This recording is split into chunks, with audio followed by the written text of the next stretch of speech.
मुंबई महानगर पालिका माध्यमिक शिक्षण विभाग आयोजित शहाजीनगर मनपा हिंदी माध्यमिक शाला ट्रॉम्बे से मैं श्रीमती रीना खोबरागड़े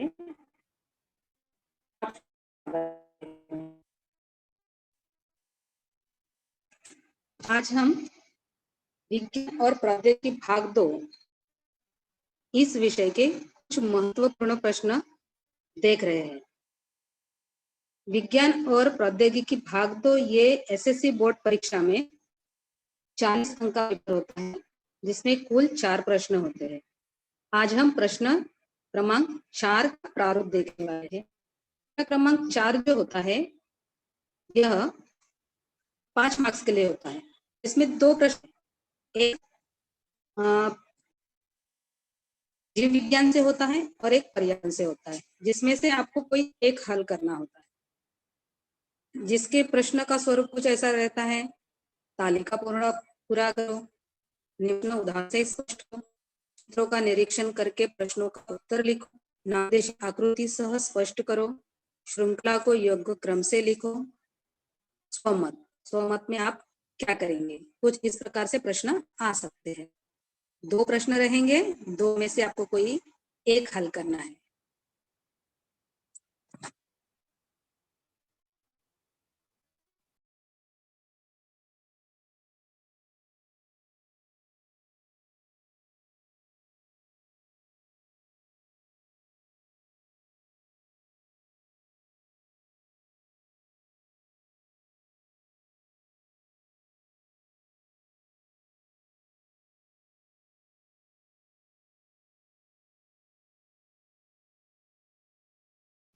माइक चालू करो मैडम।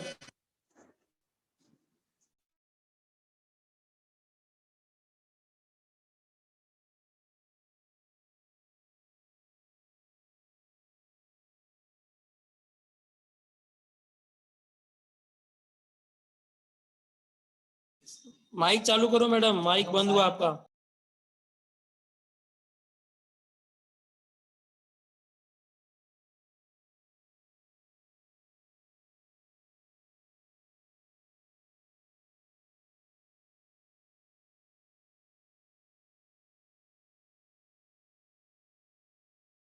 मैडम माइक चालू करो, आपका माइक बंद है।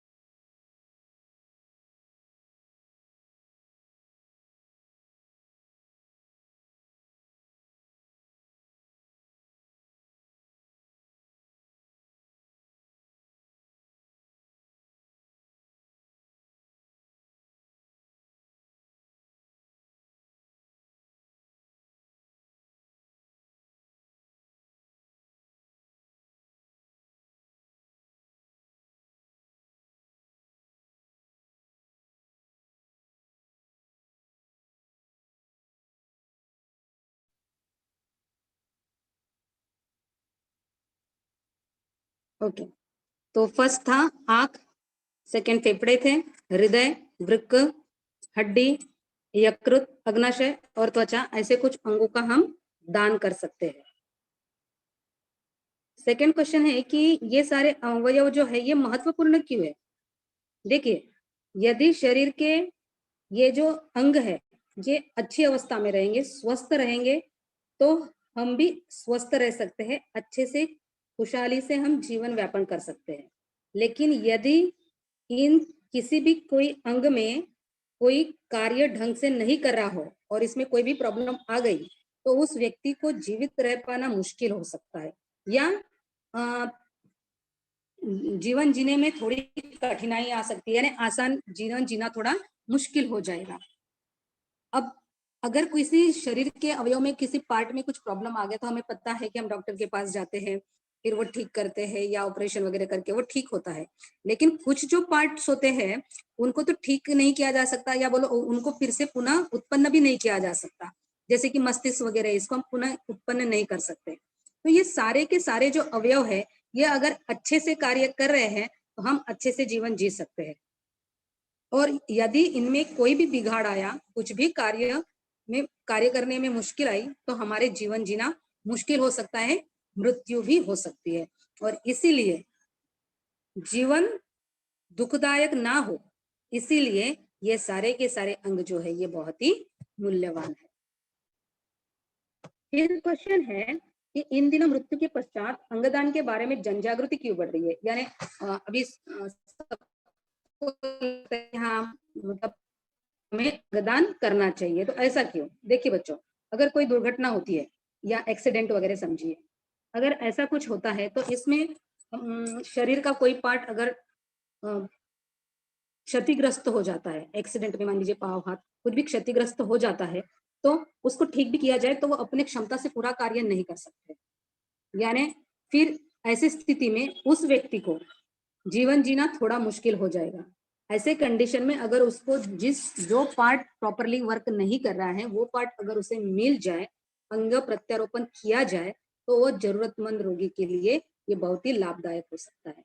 अभी ये अंग प्रत्यारोपण करने के लिए अंग कहाँ से लाएंगे, राइट?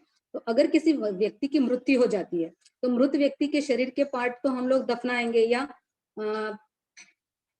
मतलब वो अभी यूज के नहीं रहेंगे मरने के बाद।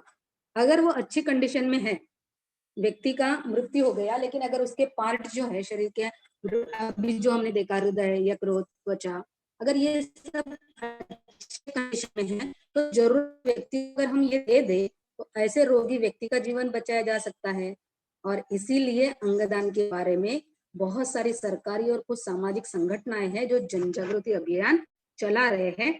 इसीलिए अंग प्रत्यारोपण के बारे में अभी लोगों में जागरूकता बढ़ रही है। एक क्वेश्चन देखिए, ये एक इम्पोर्टेंट क्वेश्चन है, जैव प्रौद्योगिकी के लाभ। ये ऐसा बॉक्स दिया है और यहाँ पे आपको इसका उत्तर लिखना है कि जैव प्रौद्योगिकी के लाभ क्या क्या होते हैं। तो बच्चों, जैव प्रौद्योगिकी के तो बहुत सारे लाभ हैं।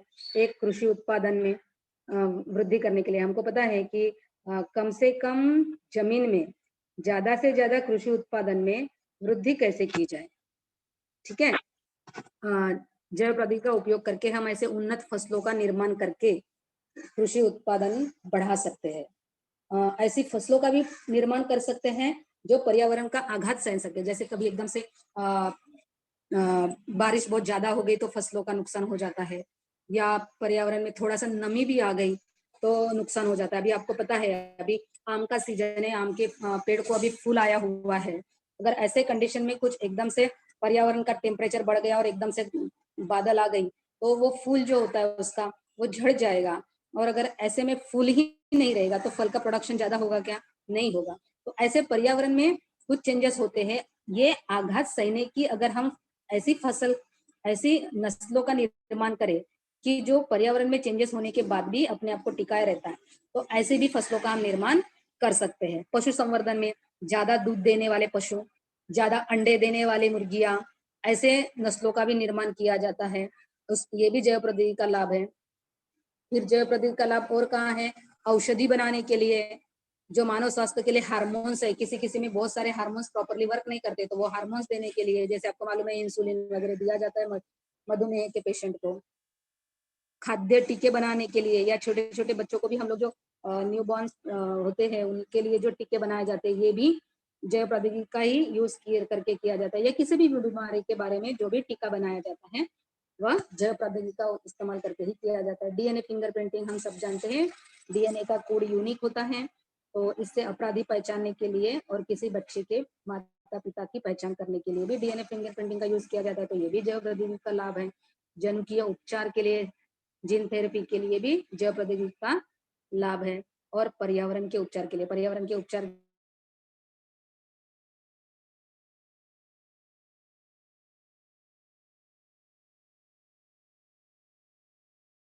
का सूक्ष्मजीवों का इस्तेमाल करते हैं, तो ये भी प्रौद्योगिकी का ही लाभ है। इसके बाद देखिए एक क्वेश्चन है, मूल कोशिका के उपचार के संदर्भ में निम्नलिखित प्रश्नों के उत्तर लिखिए। पहला प्रश्न है, मूल कोशिका किस प्रकार की कोशिका है। सेकेंड क्वेश्चन है, मूल कोशिका का परिरक्षण कैसे किया जाता है। थर्ड क्वेश्चन है, मूल कोशिकाओं में के स्रोत कौन से है। फिर है स्त्रोत के आधार पर मूल कोशिकाओं के कितने प्रकार है, और फिफ्थ वन है मूल कोशिका के 2 उपयोग लिखिए। अब यहाँ पे देखिए कुल मिला के कितने प्रश्न है बच्चों, 5 प्रश्न है, 5 प्रश्न है, और ये प्रश्न तो 5 मार्क्स का है, इसलिए यहाँ पे एक प्रश्न 1 मार्क का है। अगर आपने यहाँ से एक भी क्वेश्चन मिस कर दिया तो उसका मार्क्स आपको नहीं मिलेगा। ठीक है, तो पहला प्रश्न देखिए, मूल कोशिका क्या होती है। तो मूल कोशिका जो है वो अविभेदित और प्राथमिक स्वरूप की होती है, जो स्वयं की पुनरावृत्ति करने में क्षमता रखने वाली सभी मानवीय कोशिकाओं की जनक कोशिका होती है। क्योंकि हमारे मतलब जो मूल कोशिका होती है इसमें ही विभेदन की क्षमता होती है, और उससे जो पार्ट्स चाहे हम वो बना सकते हैं। तो इसी को हम मूल कोशिका कहते हैं।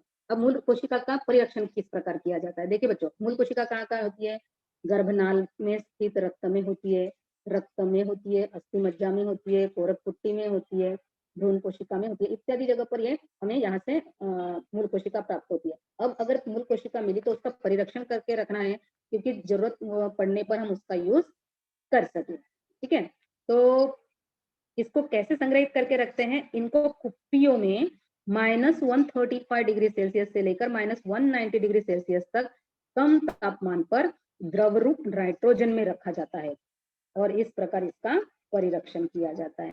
फिर एक क्वेश्चन है कि इसके स्रोत कौन से हैं, मूल कोशिका के स्रोत कौन से हैं। तो अभी हमने देखा कहाँ कहाँ होता है, गर्भनाल में स्थित रक्त में, फिर रक्त अस्थि मज्जा में, कोरक पुट्टी में, और भ्रूण कोशिका में, इत्यादि जगह पर ये हमें प्राप्त होता है। फिर स्रोत अभी हमने देखा कहाँ कहाँ से हमें मिलता है, ये स्रोत हो गए। फिर स्रोत के आधार पर इसके कितने प्रकार है, तो स्रोत के आधार पर 2 प्रकार है। देखिए कहाँ से मिल रहा है, गर्भवती माता के गर्भनाल में, भ्रूण की कोरक पुट्टी में, तो ये कहाँ से हो गए, ये भ्रूण के में हो गए। फिर पूर्ण विकसित सजीव के शरीर में रक्त अस्थि मज्जा में, वसीय संयोजी में, संयोजी ऊतक में, और रक्त में, तो ये क्या हो गए, वयस्क व्यक्ति में। तो ऐसे 2 प्रकार, एक भ्रूणीय मूल कोशिका में और दूसरा होता है वयस्क मूल कोशिका में। इस प्रकार इसके ये 2 प्रकार है। फिर मूल कोशिका का उपयोग कहाँ होता है, तो पुनर्जीवन उपचार यानी कि रीजनरेशन थेरेपी, अर्थात अगर कोई अंग, शरीर का अंग कार्य नहीं कर रहा है तो उसके लिए वो अंग बनाया जाता है प्रयोगशाला में, तो पुनर्जीवन उपचार के, और अंग प्रत्यारोपण यानी वो जो ऑर्गन्स होता है वो ट्रांसप्लांट करने के लिए, जरूरतमंद व्यक्ति के शरीर में उसको ट्रांसप्लांट करने के लिए भी इसका उपयोग किया जाता है। अब देखिए क्वेश्चन, दी गई आकृति का नामांकन करो और निम्नलिखित प्रश्नों के उत्तर लिखो। अब देखिए ये जो है नामांकन करना है आकृति को, तो ये क्या है, ये जो पेट्री डिश में रखी हुई है ये मूल कोशिका है। फिर यहाँ देखिए ये एक मूल कोशिका है, उससे ये क्या है, तो ये हड्डी है, ये हृदय है, ये यकृत है, ये आंत, और ये मस्तिष्क। तो हमने अभी देखा था कि ये जो मूल कोशिकाएं होती है इनसे हम जो शरीर का पार्ट चाहिए वो रीजनरेट कर सकते हैं, यानी पुनर्जीवन कर सकते हैं। ठीक है, अब क्वेश्चन देखिए, उपरोक्त आकृति में किस उपचार को दर्शाया गया, तो ये कौन सी, ये क्या है, इसका सॉरी, ये आकृति कौन सी है, तो ये मूल कोशिका का क्रिया को दर्शाया गया है। यहाँ जो मूल कोशिका है ये जो है, ये देखिए हमने भी देखा, ये जो है ये पार्ट के, तो ये पार्ट बनाए जा सकते हैं मूल कोशिका से। क्यों, क्योंकि ये अविभेदित कोशिका होती है, इससे शरीर के कोई भी पार्ट बनाया जाता है, तो इसलिए ये जो है ये मूल कोशिका का उपयोग करके पुनरुज्जीवन उपचार की प्रक्रिया को दर्शा रहा है। फिर सेकंड क्वेश्चन है, अंग प्रत्यारोपण में इस उपचार का क्या लाभ हो सकता है, क्या लाभ हो सकता है बच्चों, देखो अगर किसी के पास वह अंग कार्य नहीं कर रहा है, या किसी प्रकार से वह डैमेज हो गया है, या मान लीजिए क्षतिग्रस्त हो गया है और उसका वो पार्ट प्रॉपरली काम नहीं कर रहा है, तो ऐसे कंडीशन में हम उस व्यक्ति के लिए मूल कोशिका से की सहायता से वह शरीर का पार्ट बना के उस जरूरतमंद व्यक्ति को हम ये दे सकते हैं, प्रत्यारोपण कर सकते हैं, इसको ट्रांसप्लांट कर सकते हैं, और वो व्यक्ति आराम से जीवन व्यापन कर सकता है। अब नेक्स्ट क्वेश्चन देखिए, ये जो आकृति है ये क्या दर्शा रही है। फिर क्वेश्चन है, इस समस्या के कोई 2 कारण स्पष्ट कीजिए और इस समस्या के उन्मूलन के कोई 2 उपाय का वर्णन कीजिए। अब देखिए यहाँ पे आकृति में आपको क्या दिख रहा है, ये एक लड़का है और ये गुमसुम बैठा है, इसका मतलब ये कोई ना कोई टेंशन में है, यानी इसको कोई ना कोई मानसिक तनाव है। तो ये आकृति क्या दर्शाती है, मानसिक तनाव को दर्शाती है। अब इसके कारण बताइए, कोई दो कारण। एक तो कारण बच्चों देखिए, आजकल न्यूक्लियर फैमिली है, यानी पहले के जमाने में जॉइंट फैमिली रहते थे, दादा दादी, नाना नानी, चाचा चाची, ऐसे सब मिलके। तो कोई अगर एक व्यक्ति घर से बाहर भी गया तो कोई ना कोई घर पे रहता था। अभी क्या न्यूक्लियर फैमिली है, माता पिता और उनके बच्चे इतने रहते हैं। महंगाई के जमाने में मम्मी और पापा दोनों काम पे जाते हैं, ये और स्त्रियों को स्वतंत्रता भी है, इसलिए भी स्त्रियां घर से बाहर जाती है, तो बच्चे अकेले रहते हैं।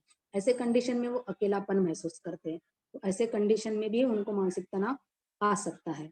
या गरीबी, गरीबी एक बहुत बड़ा कारण हो सकता है कि इससे भी मानसिक तनाव आ सकता है। घर में अगर माता पिता के बीच में या आजू बाजू के लोगों के साथ भी, मान लीजिए अगर घरेलू वाद विवाद है, तो अगर पढ़े लिखे हैं लेकिन घर में उनको काम नहीं है तो बेरोजगारी, ये भी एक कारण हो सकता है। व्यसनाधीनता, यानी अगर कोई किसी व्यसन के अधीन हो चुका है तो ऐसे में भी उसको मानसिक तनाव आ सकता है। तो ये दो कारण हो गए कि एक तो नौकरी करने वाले माता पिता हो तो बच्चे अकेले रहते हैं, तो उनमें भी ये मानसिक तनाव आ सकता है। और गरीबी, पारिवारिक तनाव, घरेलू वाद विवाद, बेरोजगारी, इन समस्या, ये भी इनमें से भी कोई एक बड़ा कारण हो सकता है। अभी ये अगर कारण है तो इसका उन्मूलन यानी कि सुलझाया कैसे जाए, तो माता पिता और परिवार के सभी लोग एक दूसरे के साथ सुसंवाद करना, बातचीत करना चाहिए, तभी प्रॉब्लम सॉर्ट आउट हो सकते हैं। और प्रॉब्लम सॉर्ट आउट होगी तो तनाव अपने आप मिट जाएगा। अच्छे मित्र हो जिनके पास हम अपनी मन की बात रख सके, कोई भी बात किसी से शेयर करने से तनाव कम होता है। रिश्तेदार है उनसे अच्छे संबंध बनाए रखे, परिवारों में अच्छा सौहार्दपूर्ण वातावरण बनाए रखे ताकि समस्या से छुटकारा मिल सके। ये भी एक कारण हो सकता है। यानी अपने जो रिश्तेदार है, अपने फ्रेंड सर्कल है, घर का वातावरण है, ये अगर खुशहाल रखे, बातचीत करते रहे, एक दूसरे के साथ अपनी परेशानी साझा करे, तो यहाँ से कोई हल कर सकता है, या टेंशन थोड़ा तो भी मानसिक तनाव कम हो सकता है। दूसरा, अगर हम किसी उचित चिकित्सीय सलाह ले सकते हैं, डॉक्टर के पास, समुपदेशक के पास। समुपदेशक, अगर प्रॉब्लम छोटी है तो समुपदेशक से हम सलाह ले सकते हैं, या तनाव बहुत ज्यादा है तो फिर आपको मानसिक जो मानसोपचार जो होते हैं, तज्ञ होते हैं, उनसे भी हम सलाह ले सकते हैं। तो ये आप दो कारण बता सकते हैं बच्चों कि कौन से। तो एक माता पिता, मतलब माता पिता के साथ, रिश्तेदारों के साथ, दोस्तों के साथ अच्छे संबंध बनाए सकते, और ज्यादा प्रॉब्लम होने पर हम चिकित्सीय सलाह यानी मानसोपचार तज्ञों से भी हम सलाह ले सकते हैं। अब एक और क्वेश्चन देखिए, दी गई आकृति पूर्ण करो। सामाजिक स्वास्थ्य को हानि पहुंचाने वाले घटकों का उपयोग करके संकल्पना आकृति दी गई है, इस आकृति के आधार पर निम्नलिखित प्रश्नों के उत्तर लिखो। देखिए सबसे पहला क्या है, ये सामाजिक स्वास्थ्य के लिए हानिकारक घटक। हमने 9th चैप्टर में पढ़ा है सामाजिक स्वास्थ्य। सामाजिक स्वास्थ्य को नुकसान पहुंचाने वाले कौन से घटक है? 3 घटक है, बराबर। व्यसनाधीनता, असाध्य या दुर्धर रोग, और मानसिक तनाव। ठीक है। अब क्वेश्चन है, तंबाकू जन्य उत्पादों का समावेश किस में करेंगे? व्यसनाधीनता में, मानसिक तनाव में, कि दुर्धर रोग में? तंबाकू है, तंबाकू क्या है? ये व्यसनाधीनता के अंतर्गत आएगा, क्योंकि तंबाकू का क्या होता है, सेवन करने से वो तंबाकू के अधीन हो जाता है, इसलिए ये किस में आएगा? व्यसनाधीनता में आएगा। ठीक है। फिर क्वेश्चन है कि तंबाकू जन्य जो पदार्थ होते हैं वह कैसे हानि पहुंचाते हैं, सामाजिक स्वास्थ्य को किस तरीके से हानि पहुंचाते हैं, ऐसा क्वेश्चन है। ठीक है।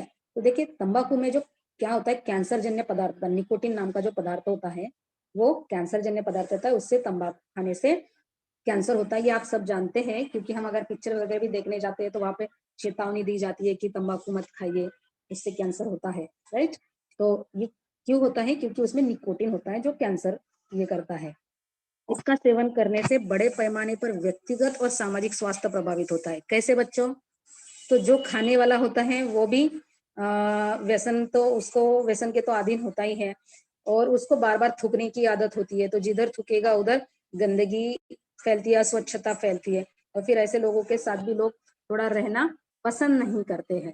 तो ये देखिए, खुद का भी उसका स्वास्थ्य बिगड़ तो रहा है, क्योंकि उसको भी कैंसर हो सकता है जो तंबाकू खाने वाला व्यक्ति है, और उसके साथ साथ उसके रहने वाले लोग या उसके आजू बाजू के लोगों को भी ये प्रॉब्लम हो सकती है। ठीक है, नेक्स्ट क्वेश्चन देखिए, चित्रों को देखकर क्या घटित हो रहा है बताइए, उससे निष्कर्ष लगाइए। तो पहला आकृति में आपको क्या दिख रहा है, ये देखिए, गाड़ी आ रही है पीछे से और एक व्यक्ति आगे अपना ले रहा है, सेल्फी ले रहा है। तो ये क्या हो रहा है, एक व्यक्ति चलती गाड़ी के सामने खड़े रहकर सेल्फी ले रहा है। तो हमें यहाँ पे क्या लिखना है, अपना मत, स्वमत वाला क्वेश्चन है ये।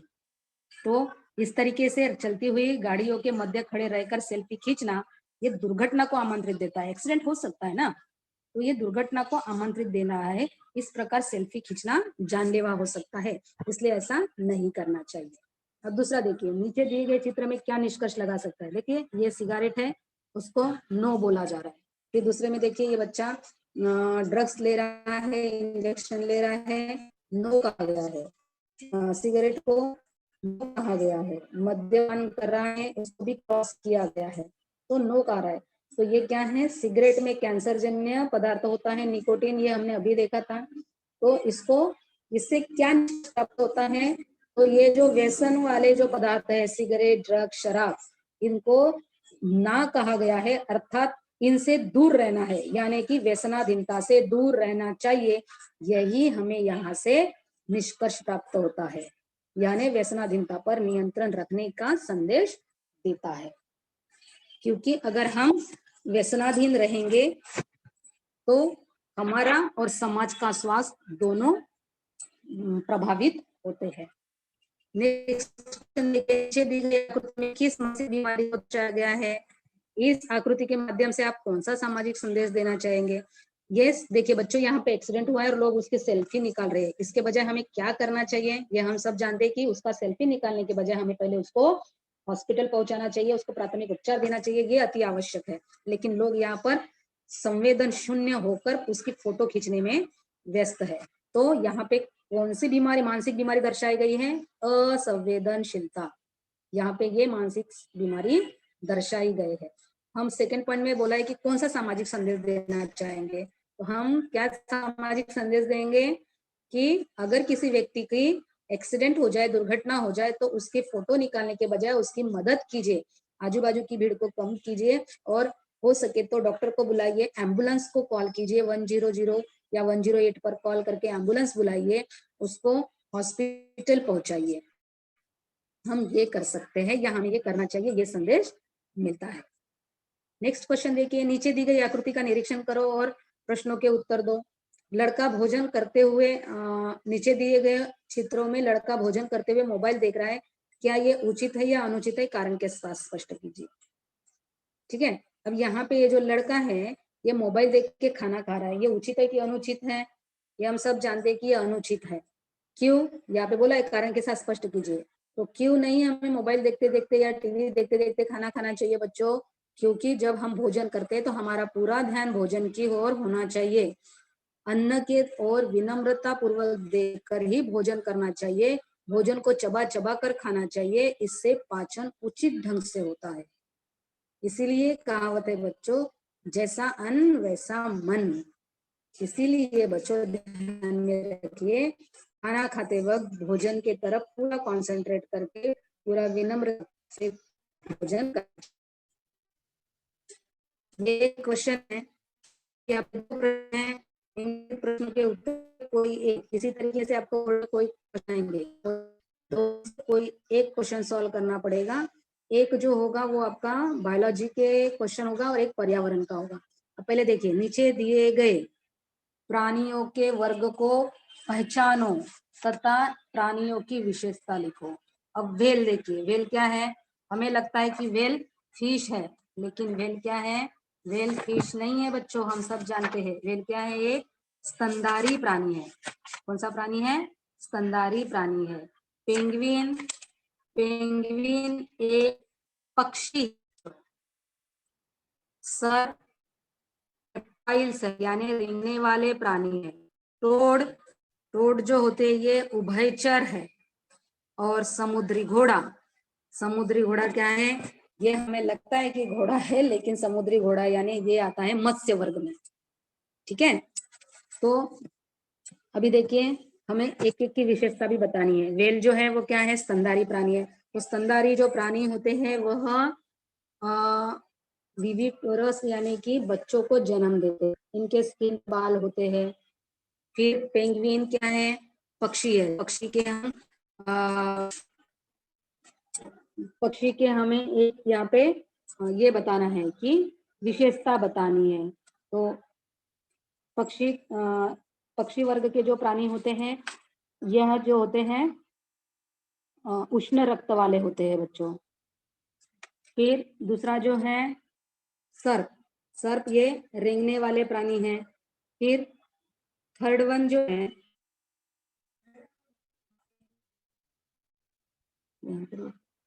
तोड़ उभयचर प्राणी है। उभयचर प्राणी में वह जमीन पर रहते हैं, पानी में भी रहते हैं। तो जब जमीन पर रहते हैं वह तो फेफड़ों से श्वसन करते हैं, और जब पानी में रहते हैं तो वह त्वचा से श्वसन करते हैं। मत्स्य वर्ग, तो मत्स्य वर्ग ये कोल्ड ब्लडेड प्राणी होते हैं, यानी शीत रक्त वाले प्राणी होते हैं। फिर नेक्स्ट क्वेश्चन देखिए, आकृति पहचानिए, निरीक्षण करिए और प्रश्नों के उत्तर लिखिए। पहले में है कि पहले में कौन सी आपदा दर्शाई गई है। तो पहले में देखिए कौन सी आपदा है। यहाँ पे जमीन में क्रैक हो रहा है, बिल्डिंगें टूट रही है, यानी यहाँ भूकंप आया है, यह एक प्राकृतिक आपदा है। दूसरे में क्या हो रहा है, तो दूसरे में आग लगी है। अब पहला प्रश्न है कि अगर आपदा होने पर आप कौन सी प्राथमिक सावधानी बरतेंगे। ए वाला देखिए, अगर ऐसी आपदा आती है तो आप कौन सी सावधानी बरतेंगे। तो ऐसे में हमें किसी इसके अंदर छुप जाना चाहिए, किसी टेबल के नीचे छुप जाना चाहिए। पहले तो हो सके तो आप घर से बाहर निकल जाइए। जैसे ही आप फील करते हैं कि कुछ कंपित हो रहा है तो घर से, बिल्डिंग से बाहर निकल जाना चाहिए खुले मैदान पे। अगर निकलना पॉसिबल नहीं है तो किसी टेबल या ऐसे जगह पर छुप जाइए ताकि कुछ गिर जाए तो आपके सर पे ना गिरे। फिर सेकंड क्वेश्चन है, आग लग रही है देखिए, तो आप किस प्रकार लोगों को प्रथम उपचार देंगे। तो बच्चों देखिए, अगर कहीं जगह आग लग जाती है और ऐसे कोई व्यक्ति है तो घायल व्यक्ति के शरीर पर हम पानी डालेंगे। अब और उनके शरीर पर अगर कोई फोड़े वगैरह आते हैं तो उसको फोड़ना नहीं है, उनके शरीर को गीली चादर या गीले कपड़े से ढक देना है। और बहुत ज्यादा व्यक्ति अगर बुरी तरीके से जल गया है तो उसको डॉक्टर के पास लेके जाना है। अब देखिए ये जो सात वाले में आपको प्रबंधन का अभाव दिखाई दे रहा है, और इसमें आपको क्या करना है। सूक्ष्म जीवों की सहायता से इसका प्रबंधन कैसे किया जा सकता है, और तेल की परत जो है उसको कैसे नष्ट किया जाता है। तो पहले देखिए क्या दिख रहा है आपको, ये जो आकृति है ये गंदा पानी है, यानी मैला पानी है। इस गंदे पानी का या मैले पानी का, इसी को कहते हैं धोवंजल, इसके प्रबंधन की कमी दिखाई दे रही है। इसके लिए हम क्या करेंगे, तो सूक्ष्म जीवों का उपयोग करके इसका व्यवस्थापन कर सकते हैं। किस तरीके से, तो देखो बच्चों, इसमें कुछ जीवाणु विषाणु होते हैं जो बीमारी फैलाते हैं, जैसे कि हैजा है, पेचिस है, जुलाब है। तो इनका नाश करने वाले भी जीव, कुछ सूक्ष्म जीव होते हैं, वो सूक्ष्म जीव इस पानी में डाल देंगे तो वो उस सूक्ष्म जीवों को नष्ट कर देंगे। इसमें कुछ कार्बनिक पदार्थ होते हैं, यौगिक होते हैं। उस कार्बनिक यौगिक का अपघटन करने वाले कुछ सूक्ष्म जीव होते हैं, वो इसमें हम अगर मिला देंगे इस पानी में तो वो सूक्ष्म जीवों का विघटन कर देंगे, और इस तरीके से इस पानी का व्यवस्थापन हो जाएगा। नेक्स्ट क्वेश्चन था, अगर समुद्र के पानी पर तेल का रिसाव हो जाए तो उस तेल के रिसाव का हम किस तरीके से नष्ट कर सकते हैं। तो तेल में जो फैला हुआ तेल, समुद्र में जो फैली हुई तेल की परत होती है उसके विघटन करने वाले कुछ सूक्ष्म जीव होते हैं, जिसको हम कहते हैं हाइड्रोकार्बोनोप्लास्टिक, जैसे कि एल्किनोवैरेक्स, बार्क्यूमेनिस, सुडोमोनास। ये जो जीवाणु होते हैं इनको हम हाइड्रोकार्बोनोप्लास्टिक जीवाणु कहते हैं। ये जो है तेल की जो परत है उसका विघटन कर देते हैं। इन जीवाणु का अगर हम उपयोग करेंगे तो तेल की परत को वो नष्ट कर देंगे। अब देखिए ये क्वेश्चन किस प्रकार पूछा जाता है, आधुनिक घूर्णीभरण स्थल की नामांकित आकृति बनाओ और इसकी कार्यप्रणाली स्पष्ट करो। ऐसा भी क्वेश्चन आ सकता है। या फिर आकृति का निरीक्षण करो और पूछे गए प्रश्नों का उत्तर दीजिए। पहला प्रश्न आएगा, आकृति में दर्शाए गए कचरा प्रबंधन की पद्धति का नाम लिखो। इस पद्धति में किस प्रकार के कचरे का उपयोग किया जाता है। ऐसी पद्धति द्वारा किस प्रकार उपयोगी पदार्थ प्राप्त किए जाते हैं? तो पहले तो बच्चों ये जो आकृति है ये दर्शाए गए कचरे के प्रबंधन पद्धति का नाम बताइए। तो ये जो है ये आधुनिक भूमि भरण पद्धति है। ठीक है, अब इस पद्धति में किस प्रकार के कचरे का उपयोग करते हैं? तो इसमें जो विघटनशील ठोस कचरा होता है उसका उपयोग करते हैं। ऐसे पद्धति द्वारा किस प्रकार उपयोगी पदार्थ प्राप्त किए जा सकते हैं? तो विघटनशील कचरा जाता है तो के बाद खाद बन जाता है, और जब खाद बनता है तो साथ में मीथेन गैस निकलती है। तो ये देखिए बीच में आपको पाइप जैसा दिख रहा है, यहाँ से मीथेन गैस बाहर निकाली जाती है, और ये जो ठोस कचरा है इसका विघटन होके यहाँ पे एक उत्कृष्ट खाद बनता है जिसका हम खेतों में उपयोग कर सकते हैं। और एक क्वेश्चन है, देखिए ऊपर दी गई आकृति का निरीक्षण करके प्रश्नों का उत्तर निकालिए, उत्तर लिखिए। आकृति में कौन सी प्रक्रिया दर्शाई गई है ये पहचानिए और इस प्रक्रिया को संक्षेप में समझाइए, या अर्थात इसकी कार्यप्रणाली स्पष्ट कीजिए। तो देखो पहली तो हमने देखा कि ये आकृति कौन सी है, तो आधुनिक भूमि भरण की है, बराबर। अब इसको संक्षेप में स्पष्ट करना है। इसमें क्या करते हैं बच्चों, गांव से दूर या शहर से दूर जमीन में एक गड्ढा खोदा जाता है। उस गड्ढे में पहले प्लास्टिक बिछाया जाता है, और फिर उस गड्ढे के अंदर गांव का जो कचरा होता है वो सूखा कचरा, गीला कचरा अलग अलग किया जाता है। सूखे कचरे को तो रिसाइकलिंग के लिए कारखाने भेजा जाता है, और जो गीला कचरा होता है, जो ठोस कचरा होता है, उसको यहाँ डाला जाता है। इसके साथ साथ इसमें कुछ वनस्पति के सूखे पत्ते वगैरह डाले जाते हैं। इसके साथ कुछ सूक्ष्मजीव डाले जाते हैं जो इसका विघटन करेंगे। उसके ऊपर फिर जमीन मिट्टी की परत बिछाई जाती है, और उसको 1-2 महीने के लिए या कुछ समय के लिए वैसे ही छोड़ा जाता है। तो ऐसे करने में से क्या होता है कि कुछ समय के बाद इसमें अंदर जो कचरा था इसका विघटन हो जाता है। जब विघटन होता है तो यहाँ पे एक गैस बनती है, उसको बाहर निकालने के लिए यहाँ पे ऐसे एक जगह रखी जाती है, मीथेन गैस बाहर निकाला जाता है, और ये जो कचरा है इसका विघटन हो जाता है। फिर कुछ समय के बाद इसको निकाला जाता है, और ये जो खाद बन जाता है इसको खाद पर जमीन में डाला जाता है। फिर ये प्लास्टिक के साथ इसको उठाया जाता है, फिर से ये गड्ढा खाली हो गया, फिर दूसरा कचरा हम इसको डाले जाते हैं। यानी ये गड्ढा हमेशा यूजफुल रहेगा। प्लास्टिक के साथ हमने इसको कचरे को उठा लिया, ये जो खाद बना, और दूसरा कचरा डालते गए, इसलिए इसको कहते हैं आधुनिक भूमि भरण स्थल। फिर अभी देखिए क्वेश्चन, तालिका पूर्ण कीजिए। गन्ने का चोटा या स्रोत दिया हुआ है, फिर सूक्ष्म जीव है और अमीनो अम्ल है। आपको बताना है कौन से स्रोत से कौन से सूक्ष्म जीव यूज करेंगे तो हमें क्या मिलेगा।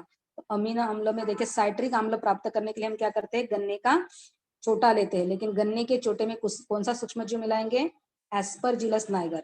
जब एस्परजिलस नाइगर गन्ने के चोटे में डाला जाता है तो उसके साथ प्रक्रिया की जाती है, तो साइट्रिक अम्ल प्राप्त होता है।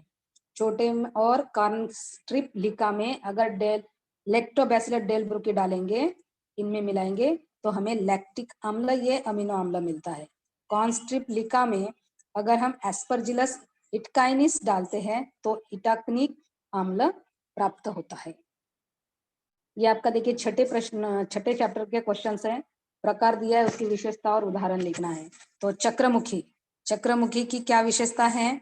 चक्रमुखी जो होते हैं इनका मुख जो होता है वो जबड़ा रहित चूषक मुख होता है। उदाहरण पेट्रोमाइजन और मिक्सिन, ये आपको याद करना पड़ेगा बच्चों, यानी इसको बार बार आपको पढ़ना पड़ेगा। अब देखो गलफड़ों द्वारा श्वसन, तो अभी हमने अभी देखा था मत्स्य वर्ग में ये मत्स्य वर्ग की विशेषता है कि मत्स्य जो मछलियां जो होती है वह गलफड़ों द्वारा श्वसन करती है।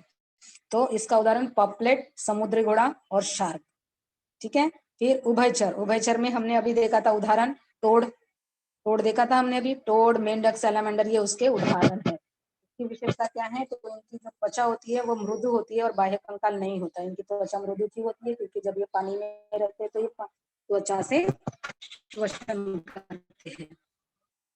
उसके बाद वेल फिश, मानव, बिल्ली, ये हमने अभी देखा था कि वेल फिश क्या थी, हमने अभी पहचाने थे ना, स्तनधारी प्राणी की है। और उनकी क्या विशेषता है, दूध ग्रंथियां होती है, क्योंकि मैंने अभी कहा था कि जो स्तनधारी वर्ग के प्राणी होते हैं वह बच्चों को जन्म देते हैं, अंडे नहीं देते, वह बच्चों को जन्म देते हैं, इसलिए उनमें दूध ग्रंथियां होती है। फिर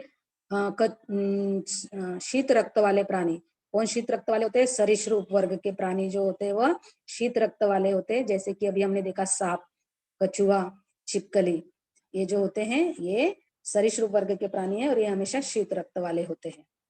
अब देखिए एक और क्वेश्चन है, नीचे दी गई विशेषता के आधार पर इनको विशेषता को ध्यान से पढ़े और प्रश्नों के उत्तर दें। पहली देखिए विशेषता, शरीर पर कैल्शियम कार्बोनेट के कांटे पाए जाते हैं। इस प्राणी अधिकांश समुद्रवासी होते हैं। ये प्राणी नलिकापात की सहायता से संचलन करते हैं। इन प्राणियों के शरीर का कंकाल कैल्शियम कार्बोनेट युक्त कांटे अथवा पट्टिकाओं से बना होता है। ठीक है, अब पहला प्रश्न, ये किस संघ के प्राणी हैं? उपयुक्त विशेषता दर्शाते हैं। किस संघ के? अभी देखो, कंकाल कैल्शियम कार्बोनेट युक्त कांटे होते हैं, अर्थात ये जो है ये कांटेदार त्वचा वाले प्राणी है।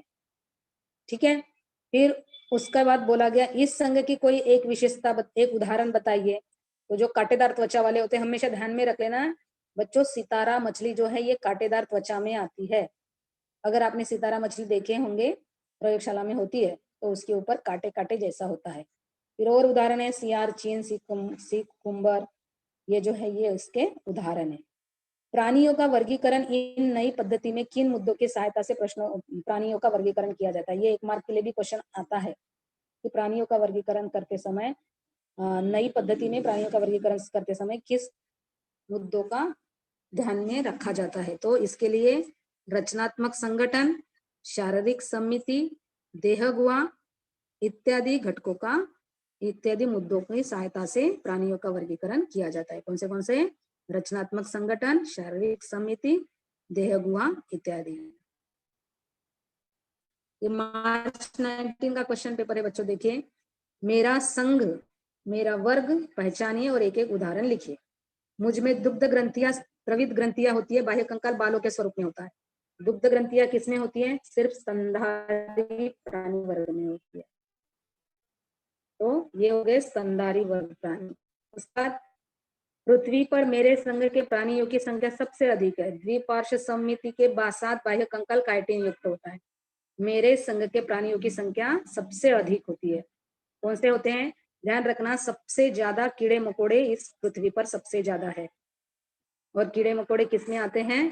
कीड़े मकोड़े दैट इज आर्थ्रोपोडा इस संघ में आते हैं, दैट इज संधिपात।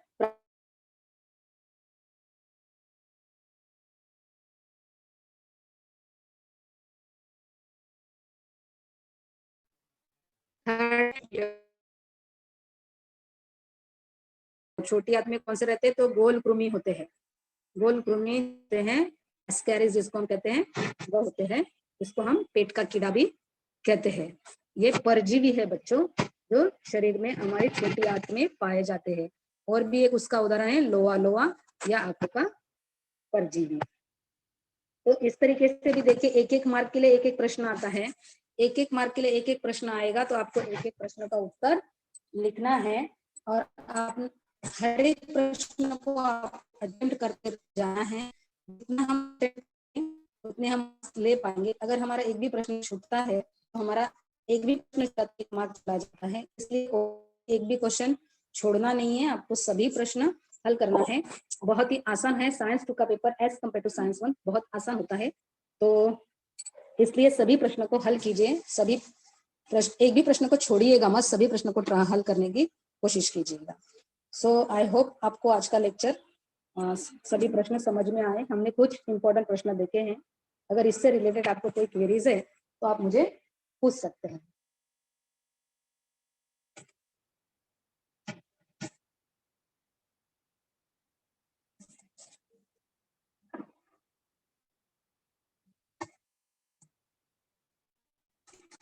कोई क्वेरीज बच्चों?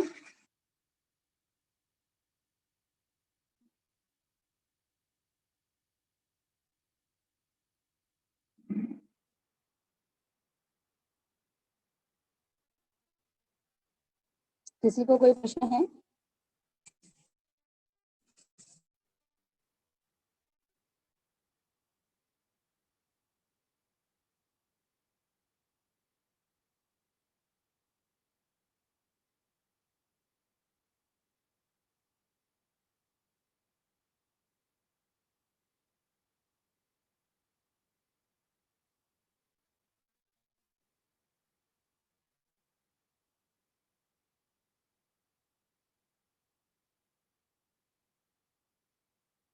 किसी को प्रश्न है बच्चों?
हेलो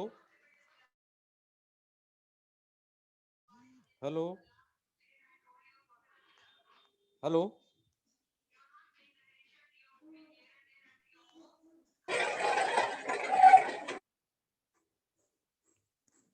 हाँ मैडम, कुछ क्वेश्चन आंसर करना है। Hello hello. हाँ रीना मैडम। हेलो